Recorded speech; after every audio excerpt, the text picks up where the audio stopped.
আমি সাকিবের খুব চরম ভক্ত আমি, হ্যাঁ, আমি বরবাদ দেখলাম। শেষ পর্যন্ত সত্যিটা স্বীকার করে নিলেন এবার ইকবাল। দেখেন ভাই ব্রাদার, তিনি নিজেই বলেছেন যে শাকিব খানের চরম ভক্ত তিনি, এবং তিনি শাকিব খানের বরবাদ সিনেমা হলে গিয়ে দেখেছেন। দেখেন, এর আগেও কয়েকটা ইন্টারভিউর মাধ্যমে তিনি বলেছিলেন যে বরবাদ সিনেমাটা তিনি দেখবেন, এবং বরবাদ সিনেমা সম্পর্কেও কিন্তু তিনি এবার নেগেটিভ কথা কম বললেও পজিটিভ কথা কিন্তু তিনি বেশিই বলেছেন। কারণ শাকিব খানের বরবাদ সিনেমা দেখে একজন ব্যক্তিও মনে হয় না যে নেগেটিভ কথা বলছে।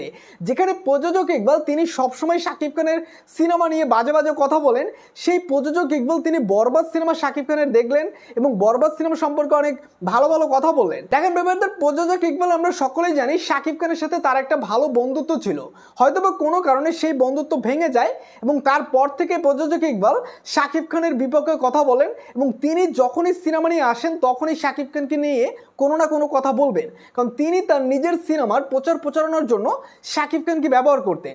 কিন্তু এবার তিনি কোনো সিনেমা নিয়ে না আসায় শাকিব খানের বরবাদ সিনেমাকে হলে গিয়ে দেখলেন, এমনটাই একটা প্রশ্ন উঠে আসছে যে প্রযোজক ইকবাল আসলে নিজের সিনেমা নাই বলে শাকিব খানের সিনেমা সম্পর্কে ভালো ভালো কথা বলতেছে। কিন্তু অনেকেই মনে করতেছে যে প্রযোজক ইকবাল কি শাকিব খানের সাথে আবার মিলে গেল।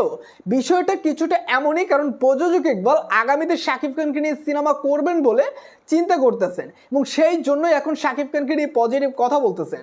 প্রযোজক ইকবাল হয়তো বা এখন চেঞ্জ হয়ে যাইতেছে, কারণ শাকিব খানকে নিয়ে তিনি নেগেটিভ কথা বলে সাকিবিয়ানদের যে ধোলাই তিনি খেয়েছেন সেটার পর এখন তার পরিবর্তন এসেছে।